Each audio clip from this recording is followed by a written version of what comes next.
En un mundo corrompido por la maldad, brilla una luz, surge una voz.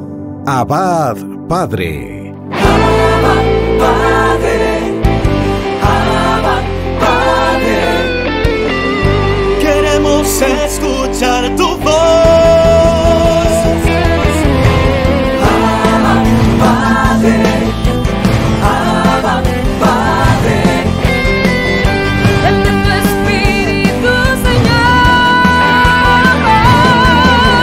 Abba, Padre. Abba, Padre. Queremos escuchar tu voz. Y ya con ustedes, sus anfitriones. Bienvenidos, hermanos y hermanas, a este tu programa Abba Padre Internacional. Qué bueno que estás aquí con nosotros.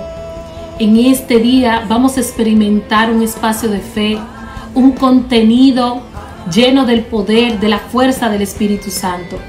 Dios quiere hacer de nosotros un diseño de sus designios, un diseño de sus propósitos para llevar a cabo su plan de salvación.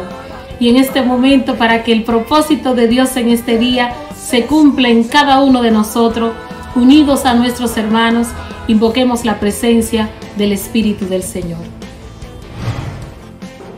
Dice Romanos 5:5 que Dios ha derramado su amor en nuestros corazones con el Espíritu Santo que nos ha dado. Por eso podemos decir que el Espíritu de Dios, el Espíritu Santo, es el amor de Dios derramado en nuestros corazones. Por eso quiero invitarte hoy a que pidamos juntos a Dios que derrame una vez más su amor en nuestros corazones. Qué hermoso tener el amor de Dios derramado como el agua en nuestros corazones. Vamos a pedirle con esta sencilla melodía que Él derrame su amor en nuestros corazones. Cierra tus ojos allí donde estás, en este lugar. Entra dentro de ti y pidámosle juntos al Padre, en el nombre de Jesús, que derrame su amor, el Espíritu Santo en nuestros corazones. Derrama tu misericordia aquí. Derrama tu misericordia aquí. Derrama tu misericordia aquí.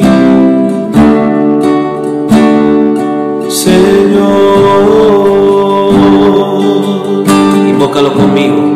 derrama tu misericordia aquí. Derrama tu misericordia aquí. Derrama tu misericordia aquí.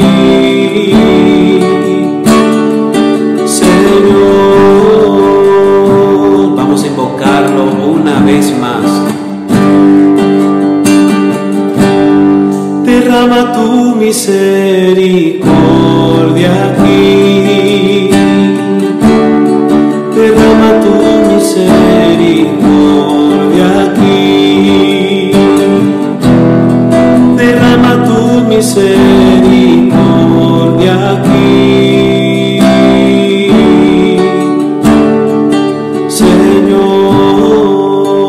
Señor.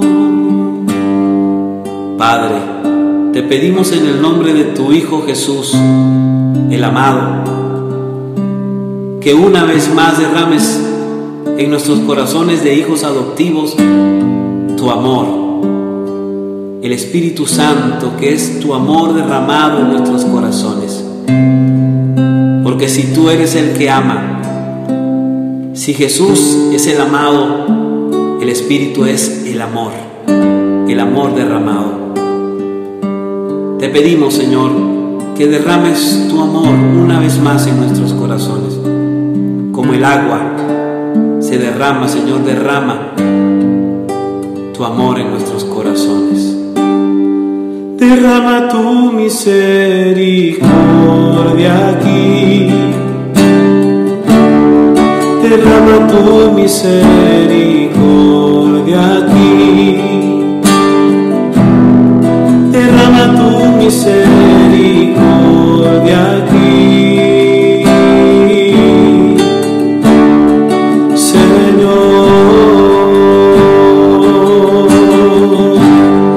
derrama tu misericordia aquí, derrama tu misericordia aquí, derrama tu misericordia aquí, Señor.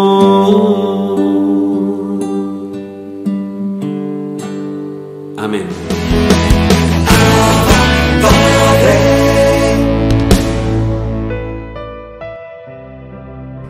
Mis hermanos, hoy reflexionamos con la lectura del Santo Evangelio según San Lucas en su capítulo 5, en los versos del 33 al 39. En aquel tiempo, los fariseos y escribas dijeron a Jesús: los discípulos de Juan ayunan a menudo y rezan sus oraciones, y lo mismo hacen los discípulos de los fariseos, mientras que los tuyos comen y beben.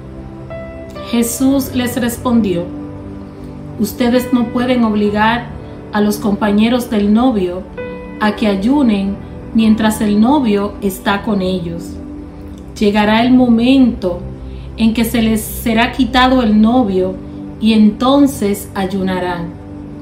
Jesús les propuso además esta comparación: nadie saca un pedazo de un vestido nuevo para remendar otro viejo. Quien va a romper algo nuevo, para después el pedazo tomado del nuevo no le venga bien al vestido viejo. Nadie echa vino nuevo en envases de cueros viejos. Si lo hace, el vino nuevo hará reventar los envases, se derramará el vino y se perderán también los envases. Pongan el vino nuevo en envases nuevos. Y miren, el que esté acostumbrado al añejo no querrá vino nuevo, sino que dirá: el añejo es el bueno.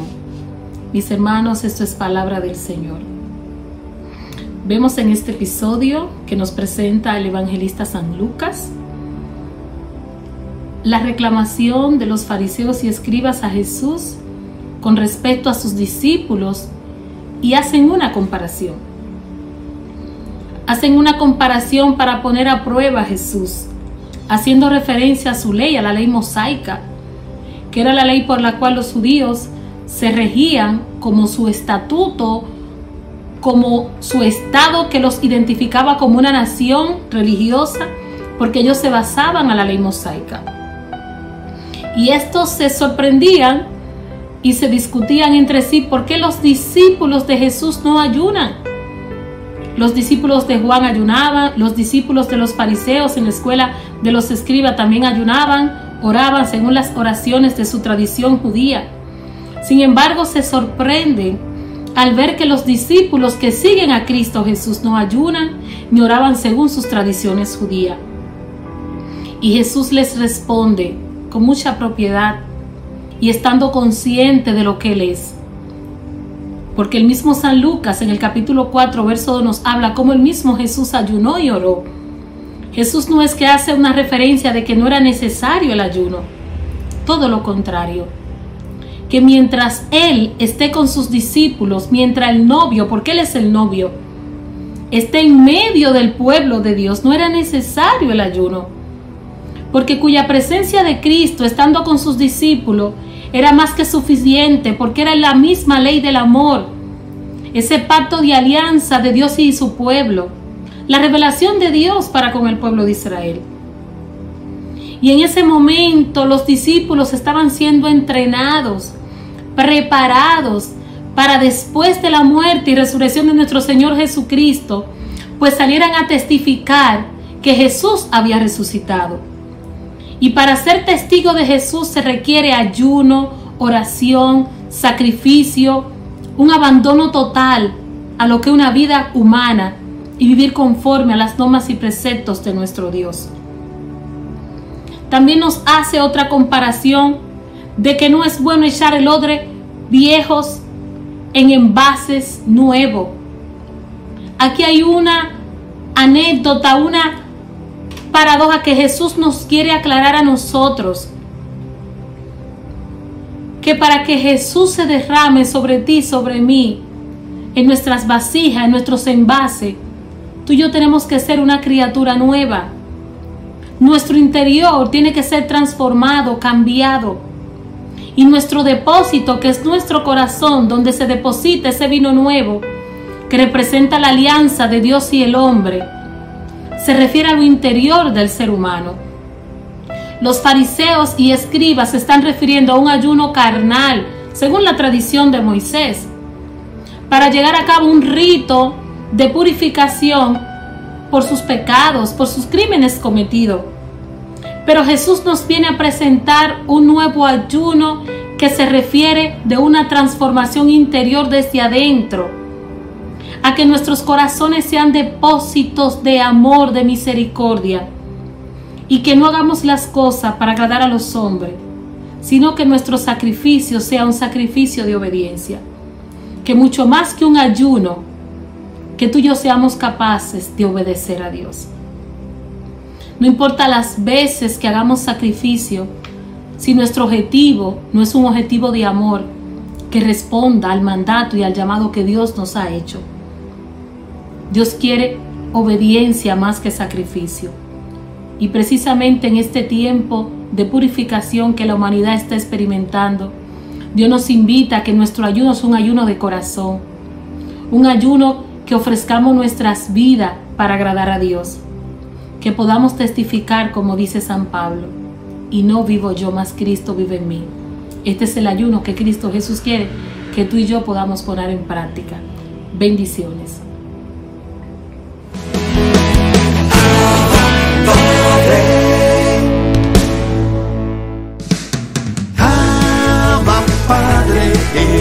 La revista digital disponible para ti, gratis y mensual. Búscale y comparte la revista digital Abba Padre con temas relevantes para una nueva evangelización con alegría y ardor. Abba Padre, el medio espiritual más completo, práctico y actual para apoyar, animar y difundir la obra santa de los evangelizadores hispanoparlantes de hoy. Gratis y mensual. Abba Padre, la revista digital.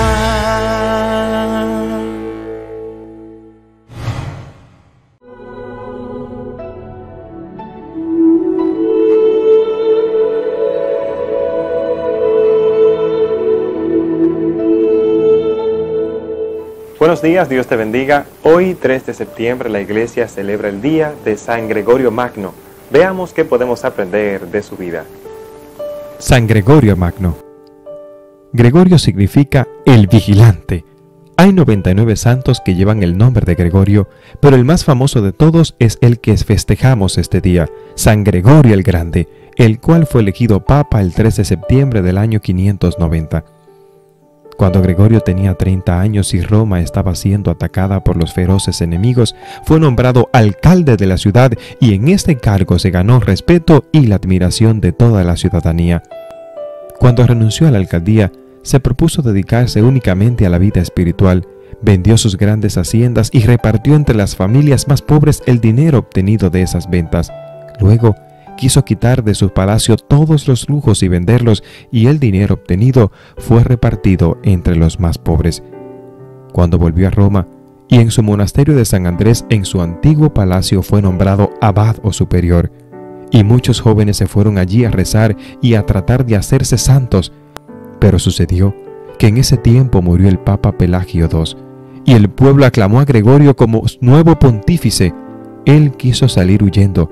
Se disfrazó de campesino, porque creía que no era digno para ese cargo, pero la gente lo reconoció por el camino y lo hicieron volver a Roma y lo coronaron como nuevo papa. Ha habido 16 pontífices que han llevado el nombre de Gregorio, pero este ha sido el más famoso de todos, Gregorio Magno, Gregorio el Grande. Dicen que la mayor penitencia del Papa San Gregorio fue dedicarse cada día todas sus energías, todas sus fuerzas a trabajos que tenía que hacer. A causa de los demasiados ayunos que hizo en los primeros tiempos de su vida de monje, adquirió una enfermedad estomacal que lo llevó a no poder comer nada, porque su estómago lo rechazaba. Tenía gastritis. Una de las enfermedades más dolorosas que existen es la gota. Esta es una inflamación dolorosa de las articulaciones o una unión de los huesos por la cristalización del ácido úrico. Esta martirizante dolencia lo mantenía horas y horas totalmente quieto, no lo dejaba mover, pero él aprovechaba esta obligación, esta obligada quietud para dedicarse a leer libros sagrados, a escribir tratados de religión, a escribir cartas y documentos en favor de la Iglesia.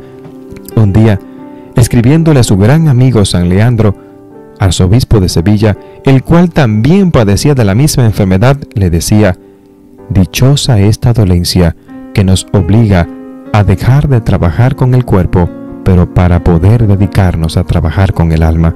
Este santo pontífice hizo coleccionar todos los mejores cantos religiosos que en su tiempo se podían entonar, y esa colección de cantos es lo que hoy conocemos como los cantos gregorianos.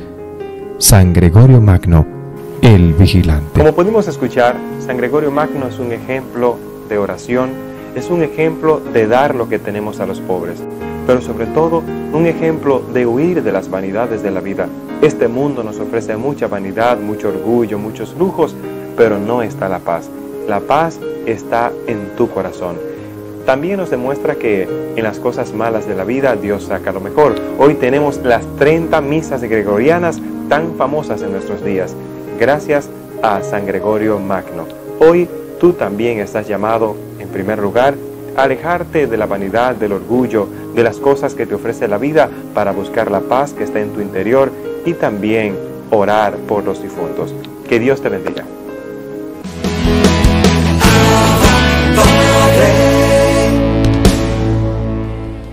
Bienvenidos a esta nueva edición de Cerrando las Puertas al Enemigo, segmento que se edita dentro del programa Abba Padre. La semana pasada empezamos a tratar cómo cerrar la primera puerta, que es el pecado. Hay pecados graves que tienen unas consecuencias muy serias y que abren las puertas al enemigo, permitiéndoles que nos ataquen de manera extraordinaria, pues también son pecados extraordinarios. Y decíamos que lo primero que hay que hacer es vivir en la gracia del Espíritu Santo. Si una persona no se convierte, no está dispuesta pues a empezar a vivir una vida cristiana, poner orden en su vida. ¿Y cuántos procesos he visto yo que se han malogrado precisamente por eso? Por no poner orden, por no querer convertirse, por no estar dispuestos a renunciar a determinados ídolos, ¿no? Porque a lo mejor están unas personas que están viviendo en adulterio, porque son personas divorciadas, que se han vuelto a unir. Hombre, mientras no consigan la nulidad, no pueden mantener intimidad, ¿no? Y si no tienen hijos, lo que tienen que hacer es separarse hasta que consigan esa nulidad. Y si tienen hijos, pues lo que tienen que hacer es educarlos, pero vivir como hermanos. O sea, que es básico poner orden. Porque si uno sigue ofendiendo a Dios en el pecado grave, si uno sigue sin la práctica religiosa, si uno sigue, pues aquello no va a avanzar ya, pues se puede hacer el pino con las orejas en oraciones de liberación, que la persona no avanza, porque lo primero, lo más importante es eso. Piensen, por eso yo siempre suelo recordar este pasaje evangélico en que le llevan a Jesús, allí estaba en Cafarnaúm. Estaba viviendo Jesús en casa de Pedro, de la suegra de Pedro, que estaba enferma, el Señor la cura y tal. Y entonces, en la casa, allí en Cafarnaúm, cuando se va a Tierra Santa y se ve que era un lugar pues concurrido, una plaza, tal, bueno. Y entonces estaba llena de gente que venía a escuchar al maestro y a pedirle ayuda. Y entonces le trajeron a un paralítico y lo llevaban 4 personas en una camilla, viendo que no se podía acceder hasta la casa de Pedro. Se subieron al tejado, quitaron unas tejas y lo descolgaron. Se lo presentaron al Señor allí, al paralítico. Y el Señor dice, viendo la fe de aquellos hombres, le dijo al paralítico, perdonados son tus pecados. Y la gente dice, pero vamos a ver, si aquí a lo que ha venido es a que lo cure, no a que le perdone ningún pecado. Y luego además otros decían, pero ¿quién puede perdonar si eso solo lo puede hacer Dios? Y Jesús, para que veáis, sepáis, que el Hijo del Hombre tiene poder de perdonar los pecados, que es un poder de algo invisible, a ti te lo digo, toma tu camilla, levántate y echa a andar. Y el hombre se levantó y se fue a su casa con la camilla a cuestas. Es el Señor primero le perdona los pecados, primero la conversión y luego le cura. Le cura además como signo de que se ha producido esa conversión. Esto hay que saberlo, para no hacer perder a la gente el tiempo, ni perder el propio ministro el tiempo. Si la persona no quiere rectificar, no quiere tal, si viene como, pues eso, no como un brujo con una varita mágica que le va a hacer un sortilegio a ver si lo libera del otro hechizo. Eso es lo que hacen los brujos. Tú vas a un brujo y te quita un hechizo que te ha hecho otro brujo, pero te mete 3 cosas más, claro, como me decía una chica en el sur de España, pues estando de vacaciones, me decía, mire, yo me habían dejado paralítica de cintura para abajo, un hechizo que me hizo un familiar, y entonces me llevaron al brujo de tal sitio, que es muy conocido, y entonces me quitó, yo salí caminando, pero me quedé poseída, dice, mala hora, salí yo caminando, porque siempre funciona así el demonio siempre negocia a su favor, ¿no? Bueno, entonces digo que hay que derribar esos ídolos. Si miramos en la Biblia, lo más importante siempre, el pecado, lo más grave, lo más que hay que tener es la idolatría.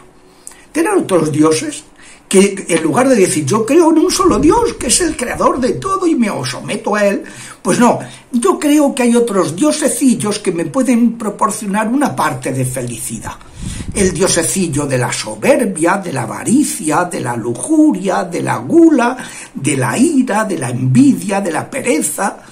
Son diosecillos que me pueden facilitar. Pues no, mira, hijo, mientras tú no derribes esos ídolos, pues que te están alejando de Dios, mientras no, no hay manera. Por eso, claro, es tan importante contar que la persona tenga un acompañamiento espiritual y no que sea el exorcista o el sacerdote que hace el liberal el que tenga que acompañar espiritualmente, porque no llega a acompañar a todo el mundo. Eso tiene que la persona que está en un proceso de sanación y de liberación necesita ese doble acompañamiento, integrarse en una comunidad cristiana, porque no se puede vivir la fe en plan lobo estepario, y segundo, o primero, incluso más importante, tener un acompañamiento espiritual por parte de un ministro de la Iglesia que esté formado, que crea y que sea un hombre piadoso y recto. Esto pues es básico y es lo primero que esto, como decía, no han faltado casos en los que la persona, por no poner orden en su vida afectiva, por no cortar con determinadas ataduras morales, no han avanzado, no se han consolidado, la liberación se frustra y bueno, pues yo recuerdo siempre el caso de un paciente, que era un caso muy grave, ¿no? Cómo se bloqueó. Llegó un momento en que no estaba dispuesto el paciente a renunciar a una determinada atadura y todo se malogró. Y aquello acabó fatal, porque, claro, las maldiciones que hacen los demonios a veces son cosas muy serias y muy graves y que pueden perjudicar mucho, ¿no? Es decir, que si no hay esa conversión, no va a haber sanación y no va a haber liberación. En cambio, pues cuando el paciente es generoso, pues todo pero flechado, ¿no? Yo siempre me acuerdo de una una señora que vino al ministerio y tal, y entonces la segunda vez me dijo: mire, padre, la semana pasada no me sentí cómoda con usted, ¿le importaría remitirme, derivarme a otro exorcista de la diócesis? Inmediatamente yo con todo gusto, porque hay que respetar la libertad de las conciencias y tal, lo remití a otro sacerdote de las características que además era del movimiento al que ella pertenecía y tal y cual. Bueno, entonces pues la remití, fenomenal. Y esta señora, pues luego, pues resulta que el sacerdote que empezó a atenderla, pues se puso enfermo y dejó de ser exorcista y tuvo que volver a pedirme: ¿y ahora qué hacemos? Digo, bueno, pues la remití a un tercero.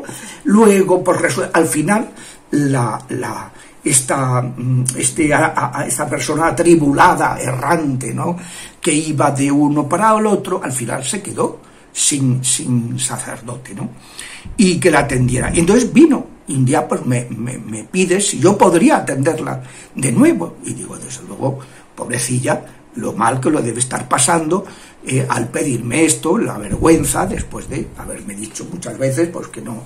Entonces me dijo: no, por supuesto. Bueno, en 4 semanas se liberó.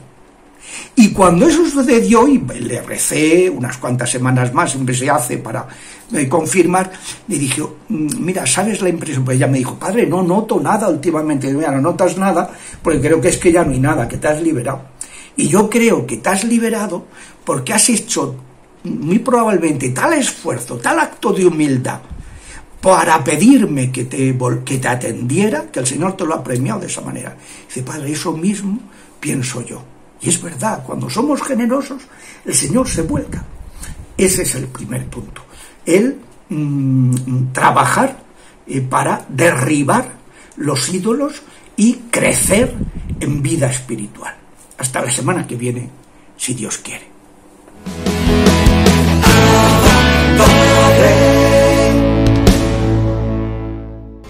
Aquí estamos, mis hermanos, una vez más en Momentos de Teología. En el día de hoy seguimos continuando lo que van siguiendo la serie. Saben que estoy desglosando el credo.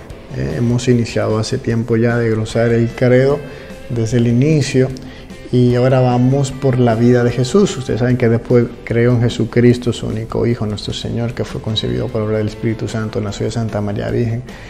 Y empezamos a hablar de su niñez, su nacimiento, su vida oculta, luego su vida pública, y ahora, para cerrar el momento de su vida pública y ya entrar a la otra parte, cuando dice: y padeció bajo el poder de Poncio Pilato, fue crucificado, muerto y sepultado, entra lo que es un momento, una de las partes más, ¿cómo llamarle dentro de la palabra? Es que es muy extraña, realmente es muy extraña, porque es su entrada triunfal a Jerusalén. Entra y todo el mundo le reconoce como Mesías, como Rey, como enviado. Y es extraño porque días después, será crucificado, será muerto. Entonces tú dices, ¿cómo es posible que lo exalten? Y luego ese mismo pueblo que lo exalta, ese mismo pueblo pide que lo crucifiquen. Pues esa curiosidad, así somos los seres humanos. Somos muy volátiles, muy emocionales.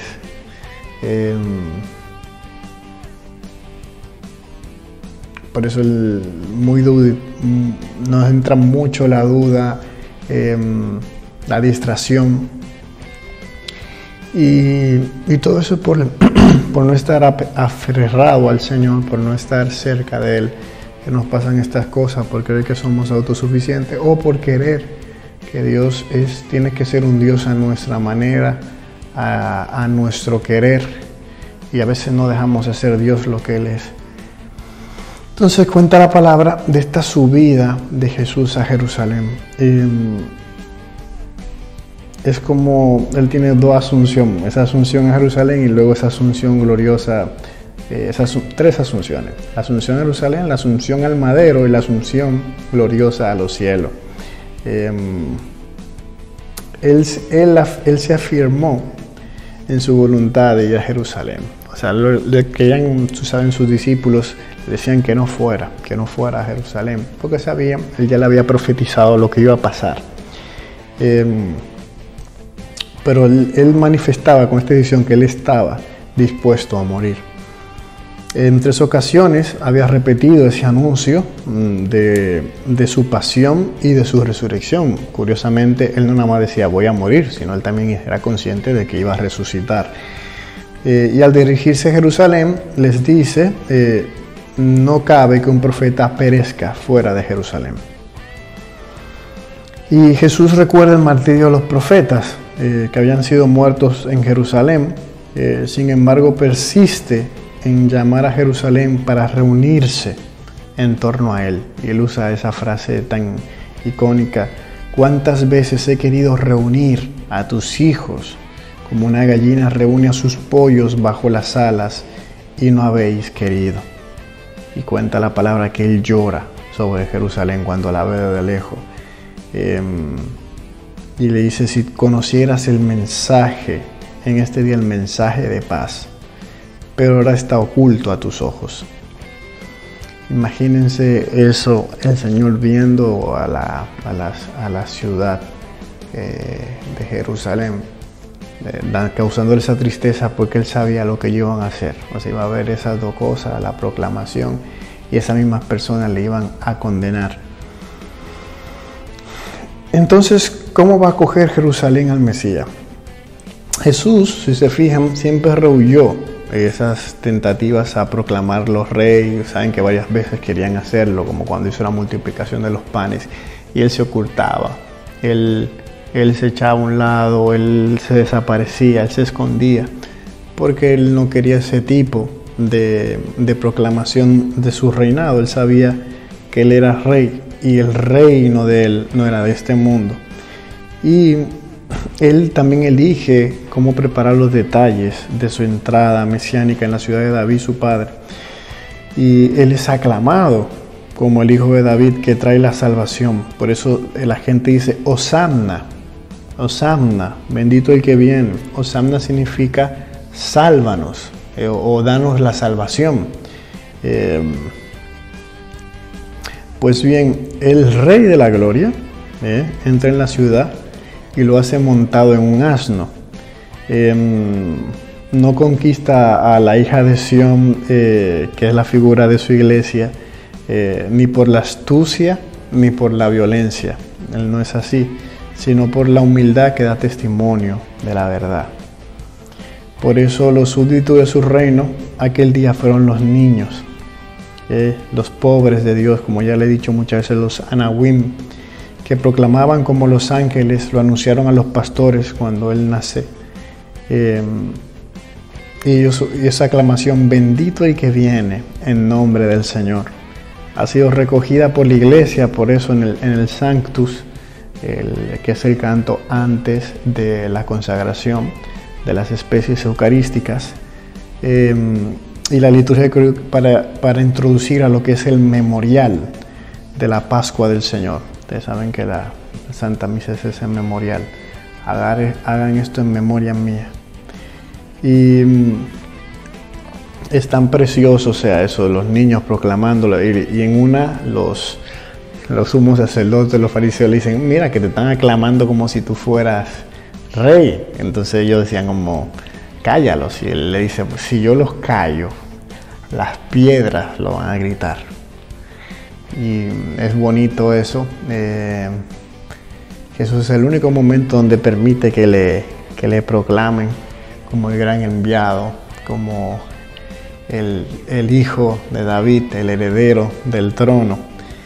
Y por eso esa entrada mesiánica de Jesús manifiesta la venida del reino del Rey Mesías, que llevará a cabo mediante la Pascua de su muerte y de su resurrección. Con su celebración el Domingo de Ramos, la liturgia de la Iglesia abre la Gran Semana Santa. Ustedes saben que siempre, todos los años, pues celebramos la vida de Jesús, cada año, desde el inicio hasta su gloriosa, como Jesucristo, Rey del universo. Celebramos todo para luego entrar nuevamente en el Adviento. para prepararnos para su nacimiento, Cuaresma para prepararnos para la Pascua, y el Domingo de Ramos, pues eso, es esa entrada triunfal, la seguimos celebrando en la misa siempre, esa entrada triunfal de Jesús en la iglesia, en la Jerusalén. Nosotros en el día de hoy, pues antes de ya entrar al tema, que lo haremos en otra ocasión, ya hablaremos ya del misterio pascual de la cruz y la resurrección de Cristo, será el tema siguiente. El hecho de esta proclamación de Jesús quería que se cumpliera toda la Sagrada Escritura, todo lo que había sido dicho. Había sus lecturas, había su profecía. Mira cómo viene a ti tu rey humilde sobre un asno. Él quería que todo se cumpliera al pie de la letra, que no faltara ni un ápice de esas profecías en cuanto a él que tuvieran que ver. Y miren cuando también dice, va a entrar el Rey de la Gloria. Y en el santo, pues eso, en el santo litúrgico, ustedes saben que santo, santo, santo es el Señor, Dios del universo, llenos está en el cielo y la tierra de tu gloria, hosana en el cielo, bendito el que viene, en nombre del Señor, hosana en el cielo, sálvanos, Señor, en el cielo. Pues aquí dejamos un momento de teología, seguiremos la semana que viene, si Dios lo permite. Hasta luego.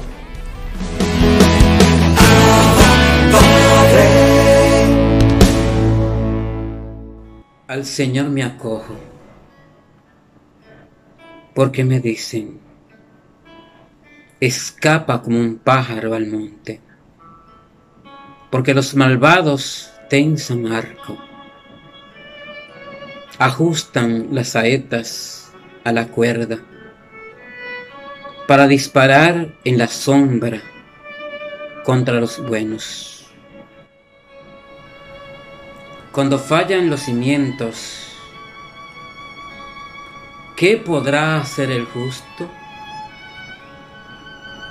Pero el Señor está en su templo santo. El Señor tiene su trono en el cielo. Sus ojos están observando. Sus pupilas examinan a los hombres. El Señor examina a inocentes y culpables. Y al que ama la violencia, Él lo odia. Harán llover sobre los malvados ascuas y azufre. Los tocará en suerte un viento huracanado. Porque el Señor es justo y ama la justicia. Los buenos verán su rostro. Amados hermanos y hermanas en el Señor, este Salmo 10 canta la esperanza del justo, la esperanza del que se ha acogido a Él, al Señor, del que no ha vacilado para seguir sus pasos.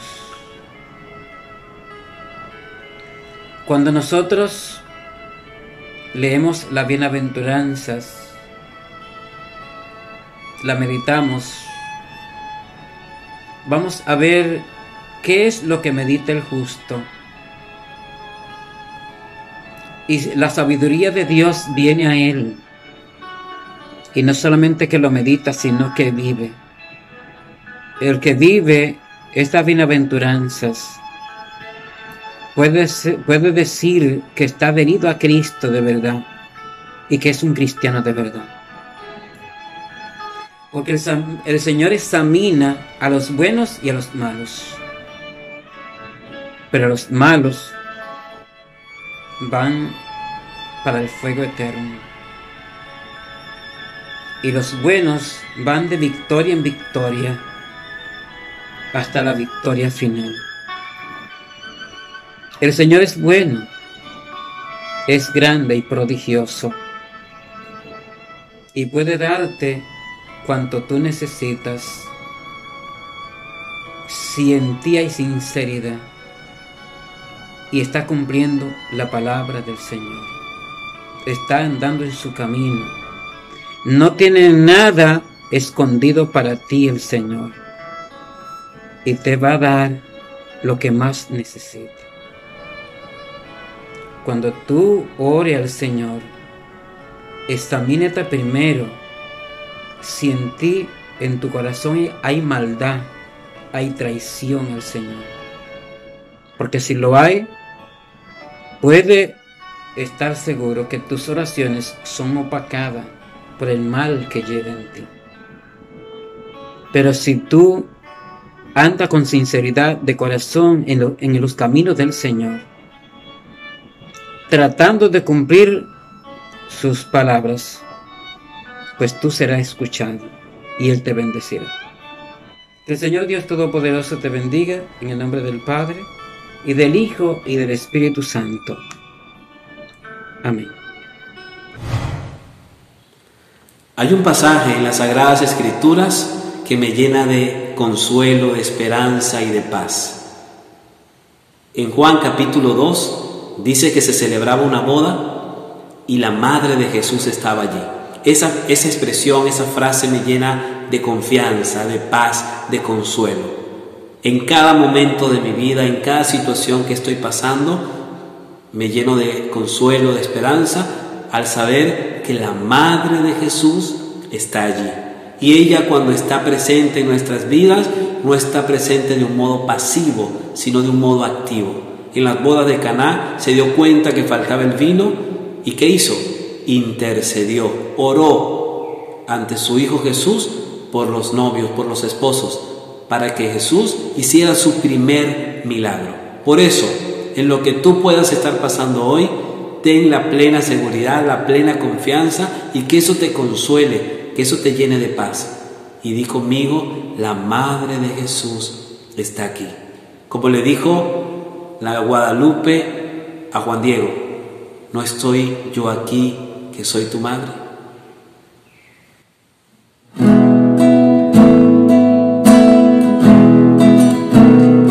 Tú eres mi defensora en el peligro. Eres mi auxilio y mi consuelo, mi socorro eres tú. Madre sierva, me refugio en tu amor. Socórreme, socórreme.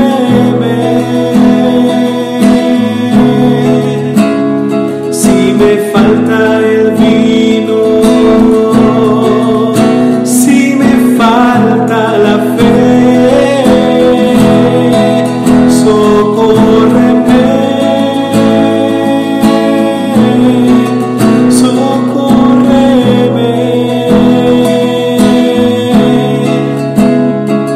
Si pierdo la esperanza, si me falta el amor, pongo todo en tus manos de madre, me confío a tu protección. Si el enemigo del alma me acecha, me socorre tu amor.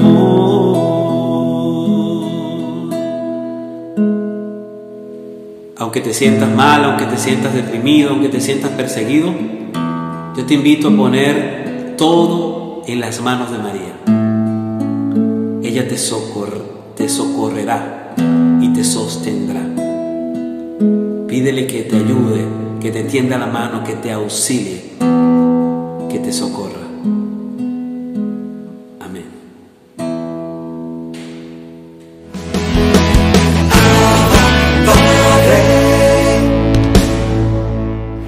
Gracias a todos y todas, Y así despedimos tu programa Abba Padre Internacional.